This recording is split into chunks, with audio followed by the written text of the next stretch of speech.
Hi Instawriter, hi Midnight Writer. Thank you for joining Bribes de minuit, aka the Midnight Fragments. My name is Joanna and you're listening to a poetry podcast dedicated to writers of the day and dreamers of the subway. Poets who write at night and sometimes until the sunrise. This podcast started from the desire to share my poetry, but now here I am to share and communicate some moments of escape and inspiration while you are confined between one or two blank pages, 3 repetitions, and a few moments of carelessness.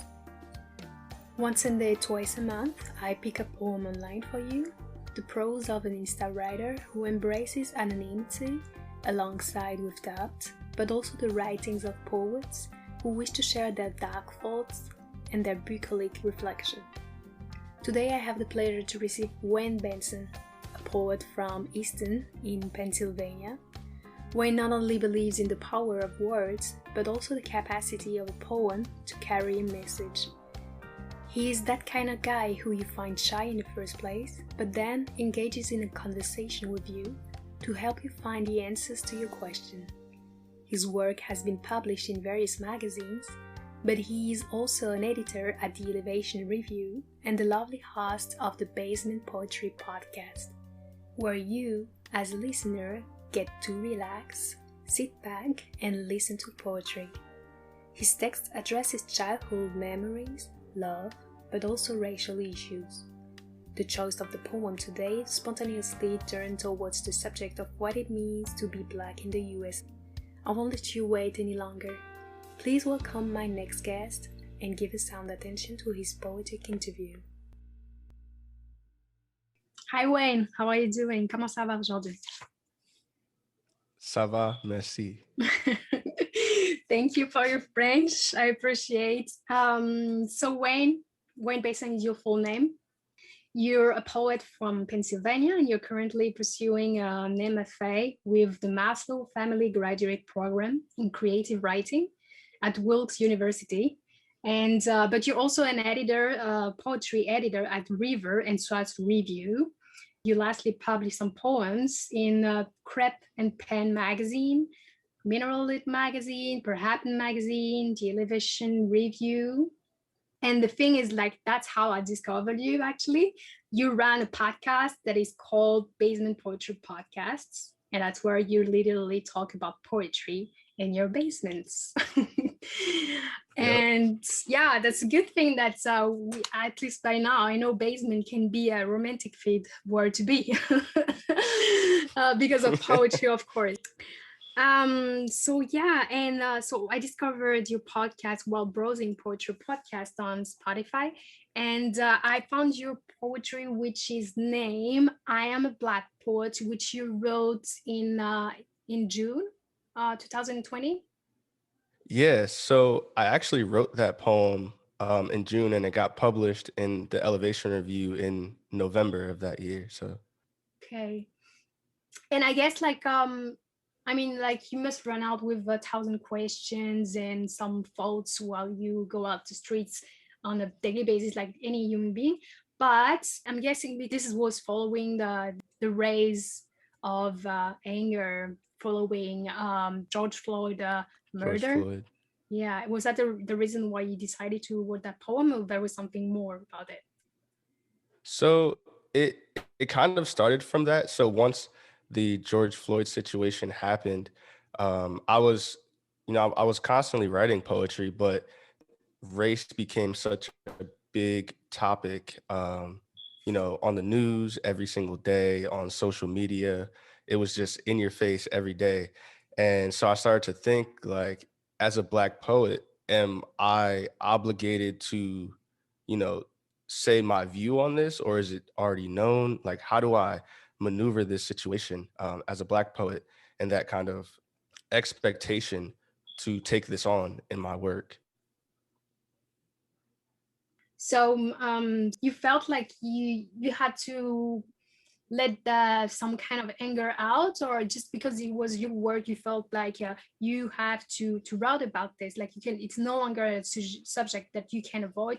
It's something that you also have to express yourself about. Yeah, like I had to express myself, but I didn't want to really talk about the George Floyd situation exactly. I kind of wanted to talk about what being Black as a poet means and how that creates an expectation as, what kind of things do my Black, counterparts expect me to write.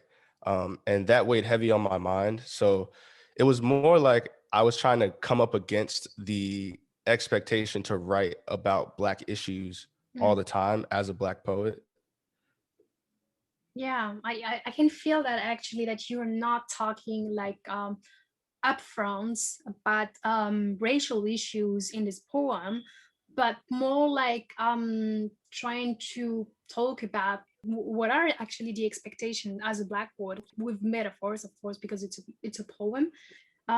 There's this pattern in the poem that goes with self-affirmation. I am a Black poet, I am a Black poet. That reminds me a little bit, well, because I don't have many American literature references, so it reminds me a little bit of I Rise, Maya Angelou. Is that it? Yeah, And Maya Angelou. yeah, so it reminded me a little bit of it. And well, probably like I have a dream thing. Just for a quick reminiscence, here is an extract of Martin Luther King's speech. One day right now in Alabama, little Black boys and Black girls will be able to join hands with little white boys and white girls as sisters and brothers. I have a dream today. Now let's go back to where we were. This is those words that rings to me like as a foreign person, these patterns. And I think like it's a nice way to engage people and just catch their attention. But in the same time, I felt also like it's a great way to go through like an empowering move, going through that self-affirmation process, like I am, is a great thing to just give a positive picture of yourself to community or to yourself even. So this is why I actually enjoyed it, but maybe there's something more that I did not catch. Yeah, I mean, so just like you were saying that I am over and over again, you are a Black poet. Don't be afraid to, really step into that identity. Because I feel like so long in my time of being a poet, for a long time, I was like, I just want to be known as a regular poet, just like everybody else. I don't want to be labeled just as a Black poet. And this was kind of my coming to grips with, no, you are a Black poet. Being Black is a part of who you are. And there's ways to maneuver how the world sees you, but you'll never get rid of, being a Black poet. Do you have like that poetry on your side? I do Like, have the poem if you want me to read it. yeah, I'll let you read the poem so that people can understand any better what we're talking about. And maybe I'll have way more questions afterward. Yeah, for sure. This is I Am a Black Poet. I am a Black poet, which means I cannot write a simple poem about the tree sitting in my backyard unless something is hanging from it. Unless I tell you about the roots and how deep they run, unbroken and unseen, I cannot write a simple poem. A poem where I come home to my love and make love to her without the chance my blood spills and spreads because someone swears this is not my house. Would you like this poem if I said I don't want to use the white space because I want Black to be the norm even just for one page? Because I want Black to not look like a fist for a second? Would you believe in a poem like this? A poem where I fear being noticed now, like the mosquito bite on your ankle. You have happened to stumble upon my pain while I have always been at the back of your heel. That itch in every step you take, does it make sense? Is it marketable for me to tell you that the tree in my yard was not a metaphor for something that continues to grow under dire circumstances? I am not that tree. I am a Black poet. The tree was just there. I don't know how it got there, nor do I really care. I just thought it was kind of cool how the sunlight hit it at just the right angle to split it in half. Great, thank you. Thank you. Bravo. You have a backyard, so you have that tree in your backyard. It's not just metaphors, it's like a real situation that you're describing. Yeah, so there's actual trees in my backyard, and there's like this huge window that I look out of sometimes as like the sun is setting, and sometimes I'm like, man, that's like a really nice thing. I want to write about that one day, but I was like, I can't. For people to like this poem, it can't just be a tree. It has to be somehow a metaphor for, you know, all the years of slavery and, you know, being Black and oppression and stuff for people to really, I guess, grasp it. And so that was kind of what I was struggling with. And the second thing that this poem has caught my attention is that I used more or less the same comparison, this metaphor of a tree, not to depict about my identity as a Black person, but to depict racism. It's tree and it has roots, and so you need to watch all of it to understand where it's coming from, what it's coming from. The only thing, I don't have any backyard. I have a tree. Also, like if I go out to my window, there's a tree right in front of me. I live in a building, but still there's like some green spaces around me. So I watched that tree as well. So I thought maybe that guy actually has a tree, so he had to watch it to make this kind of metaphors. And but the only difference, I need like some kind of abstraction to talk about poetry and write a poem. So my metaphor was more like in Western Africa, there's this tree called the palaver tree, un arbre à palabre, where people that, you know, in a village, for example, people that would gather and talk to each other. So it's more like a family thing. And I was taking that tree more like as a figure, like families have seen that thing growing, and this is why this family still now, they still have those bias, all that stereotypes and cliches in their mind. And this is why I tried to depict in my own poem that we're talking about you today. So so I was willing I to love that. I love that idea. I was willing to know, like, do you see it the same way? Like that tree, is it a way to also depict racism, like that it has some roots somewhere, and where is it coming from in the end? Yeah, like the tree itself is nothing, obviously, without the roots that, you know, that are underneath. And I think even if I want to distance myself from the fact that slavery, you know, happens sometimes, and sometimes I don't want to really like pay attention to it. Like when I look at a tree, I can't not think slavery, even if I don't want to. I can't not think of, you know, all the different generations that have, you know, lived on this land that the tree was growing on, that have seen this tree grow. And, you know, just the idea that there could have possibly been a body hanging from that tree. Like, I don't know. I'll never be able to know that, but the chance is it's still there. And so I have to think about all those things. And that's part of me also realizing that, hey, I'm a Black poet. Me looking at a tree can't just be a tree, even though I want it to be.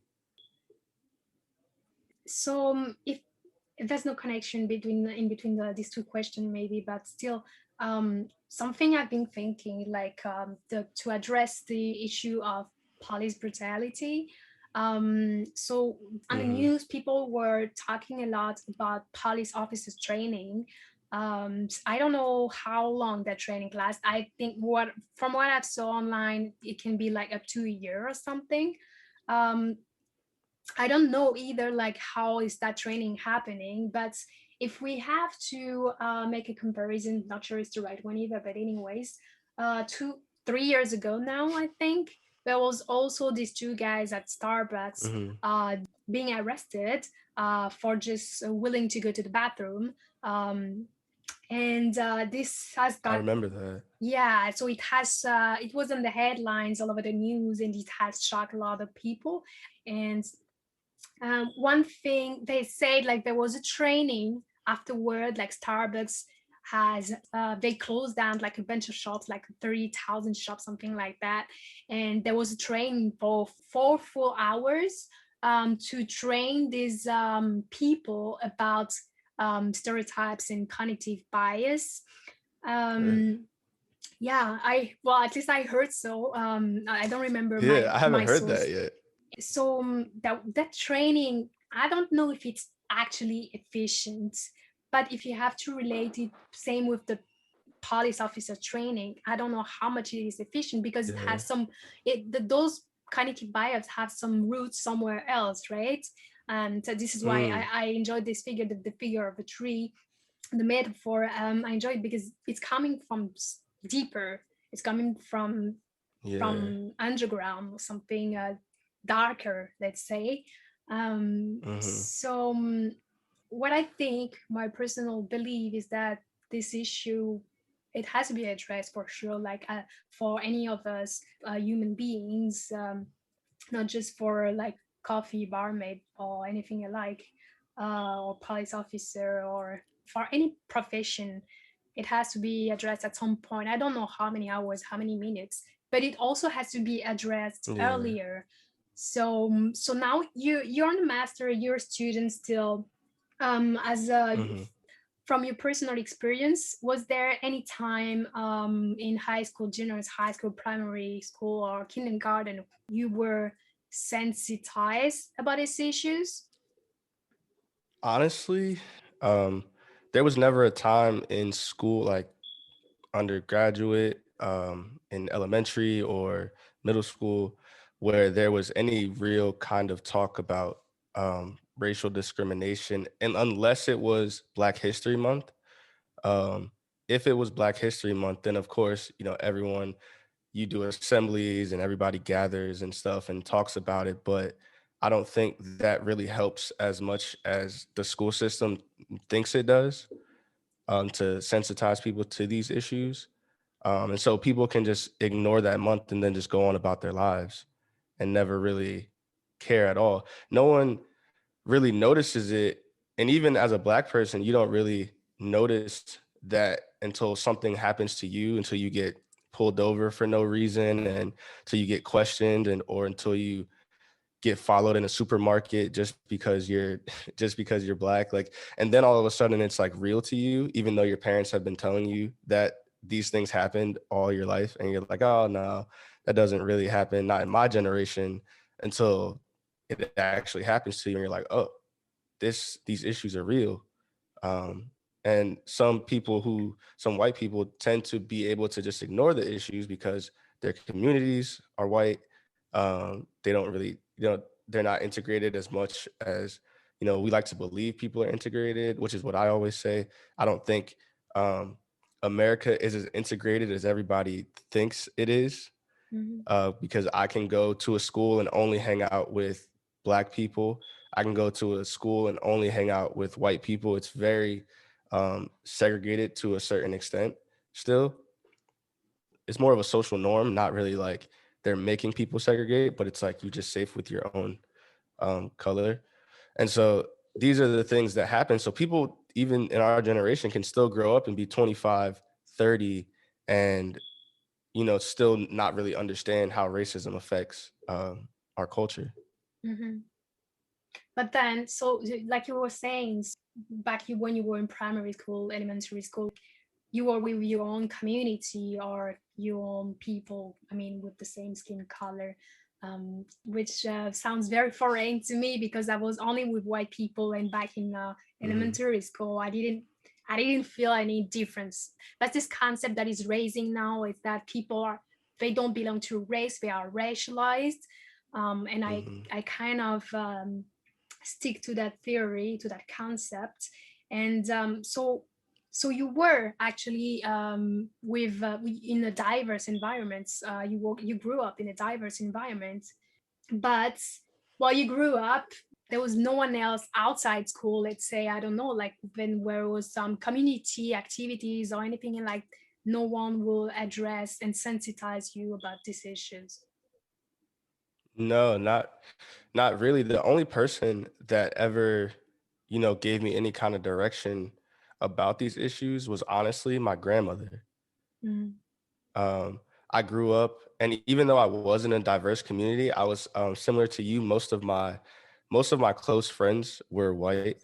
Mhm. My like three main close friends, who I'm still friends with to this day, were white and are white.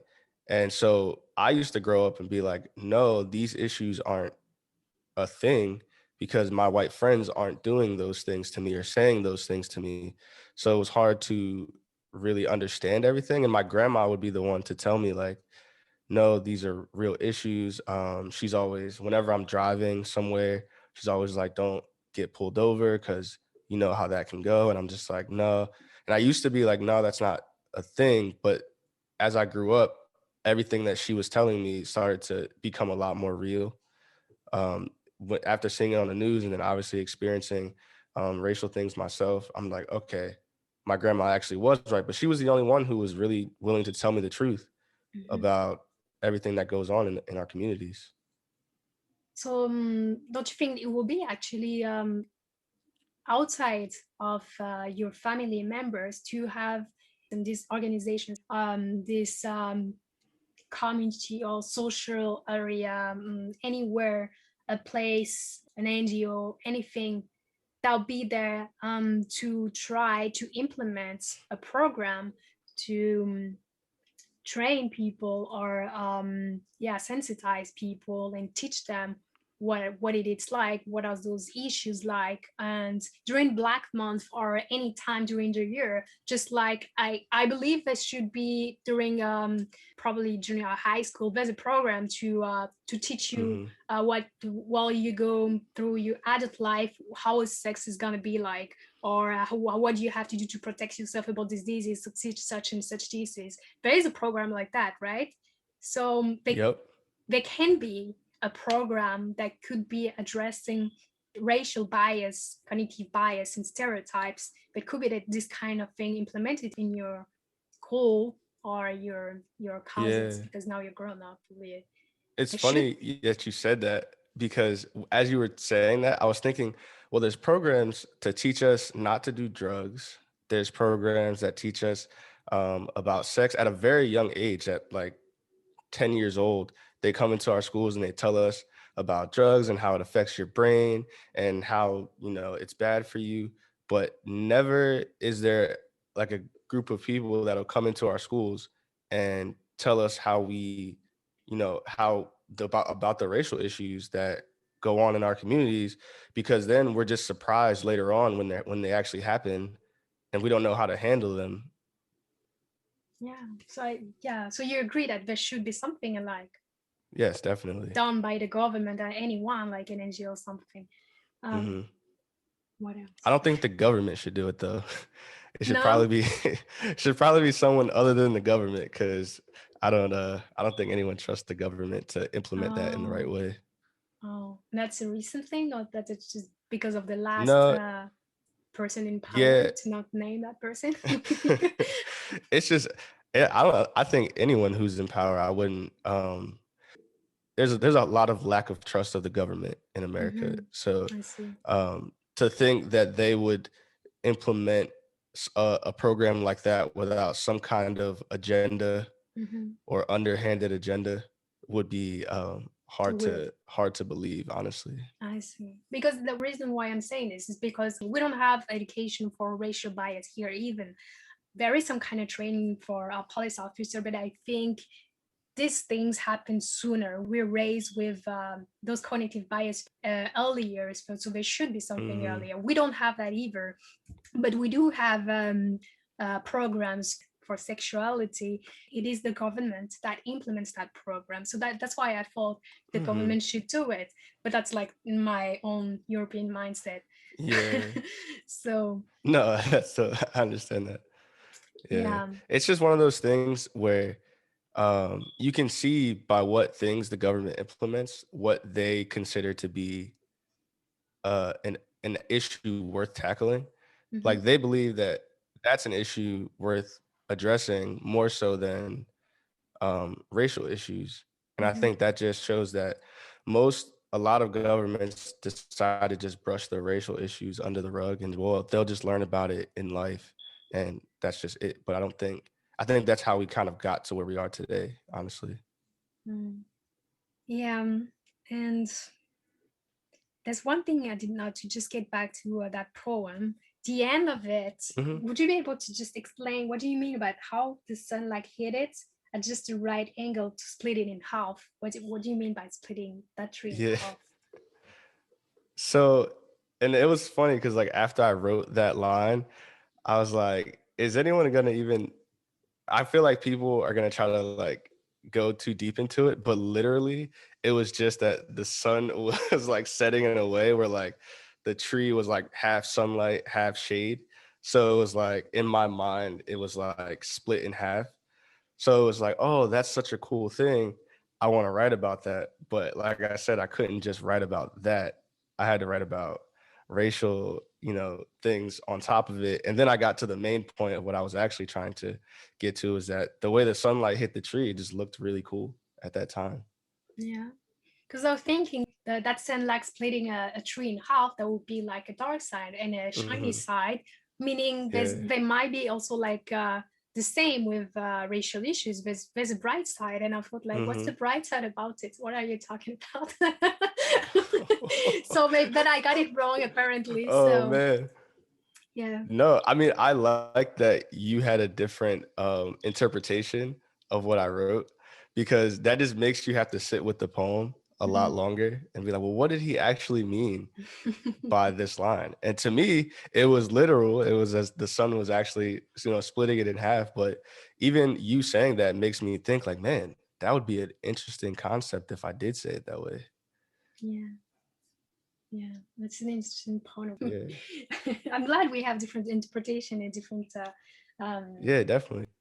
you're gonna get your master in 1 year. When is it exactly? At the end of this year. So At the end of this I year. have one more term to go. Okay, so after you do this, you said you told me earlier before we do this recording and interview that you're not part of the Black Lives Matters movements. You're not part of Mhm. any other movement, right? No, I'm not part of any other movement. I'm Okay. just, it's not that I don't appreciate what Black Lives Matter like is doing. Mhm. I'm just not me personally. I'm not affiliated with them in any way.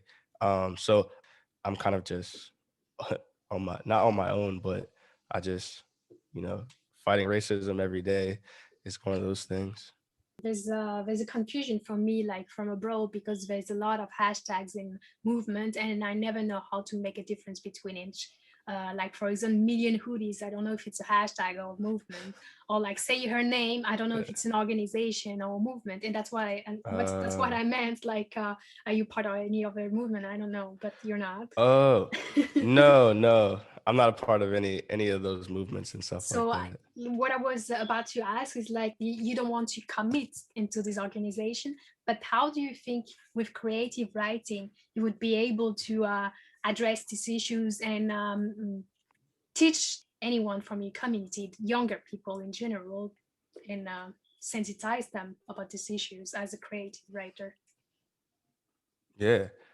Honestly, for me, especially when I'm done with my program and I graduate, I really want to let my writing speak for myself. Like outside of my writing, I'm not a really super outgoing kind of person. I'm really shy, Mhm. actually.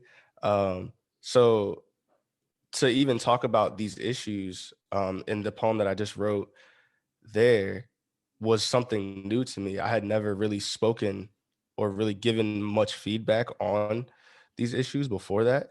And so what I want to do is use my writing as a way to desensitize people um, to these issues and let them read the writing and then have a conversation about it And then, but also not even just my Black counterparts, but my white counterparts as well. Let them read the work and have them ask questions, because I think the biggest thing right now, I feel like a lot of people can be upset, like when white people ask you a question about Black Lives Matter or racism issues, and we're instantly like, how do you not know what's going on?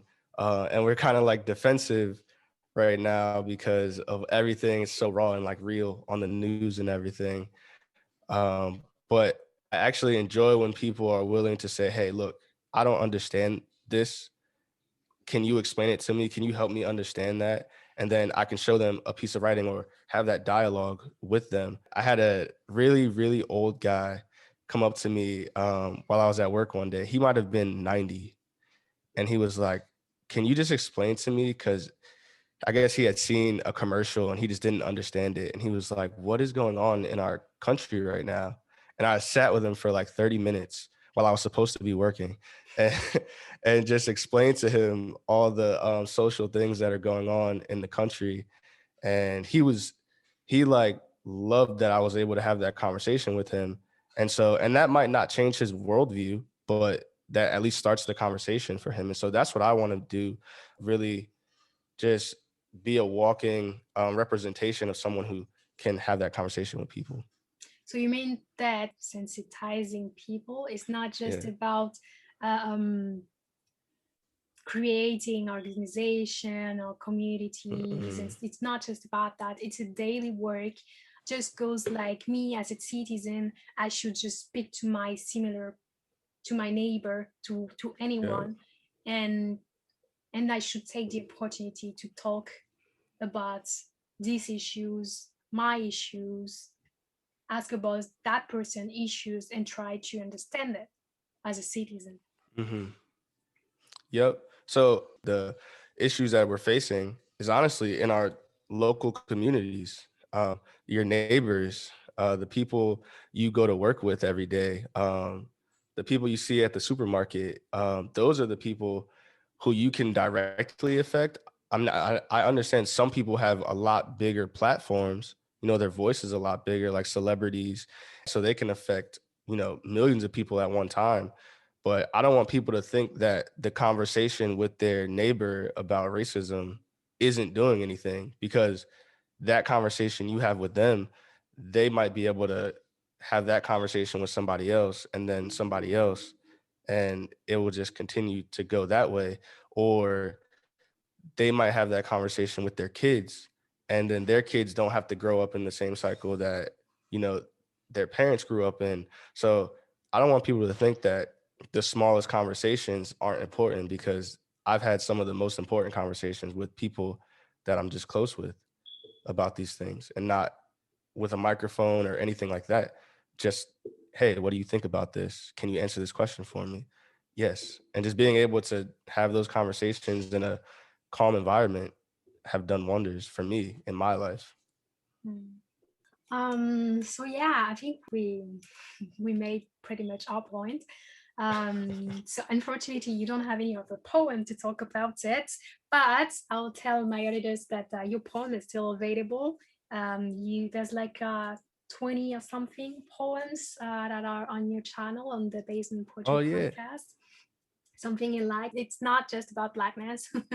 It's Yeah, also no, about there's so basic things. You talk about some Langston Hughes poetry or Pablo Neruda. So like very different type of poets and poems. So it's available on the Basement Poetry podcast. Thank you for this conversation. Thank you. Do you have anything I appreciate it.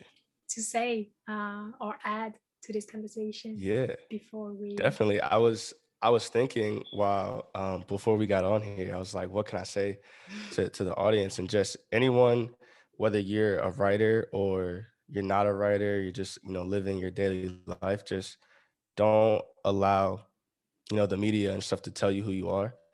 And I was thinking about that today, and I was like, if I let the media tell me who I was every day, I would wake up every single day, and every second of my life would be about oppression.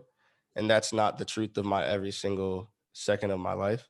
So obviously don't be disillusioned to ideas that are going on in the world, but don't let the world define who you are at the same time. And so that's my message to you guys. Thank you for having me on here today. Thank you for your great message. Eventually we'll meet again sometime if I do like a second season. Yeah, definitely. Is there any subject that you would like me to pick up or address? Definitely. So this is one thing that I like. I love poems, like feminist poems. A lot of the poets I love are women, and I'm really fascinated by their viewpoints on just like feminism and women in the world. And that's something I would love to like learn more about or have a conversation on as well. Okay. Like, Okay. I don't know if you've ever read Edna St. Vincent Millay. No. I definitely highly recommend her work. But as far as feminist poetry, she's one of my favorite poets. And I just love reading her work and just having those conversations as well. So I would Okay. definitely be up for that. Okay. Oh, I do a lot of feminist poetry, but it's in French for now, so I'll do my best to find one in English. Thanks again for being Okay. there. Yeah, thank you so much. Have a nice one. You as well. Hey, please don't leave like that. We're not over yet. If you want to participate in these poetic interviews, just like Wayne Benson, you can send me an email with a few words about yourself and your poetic project to the following email, benevolence@gmail.com. I'll leave the address in the description above. And if you like this episode, don't hesitate to comment on this exchange or react on social networks.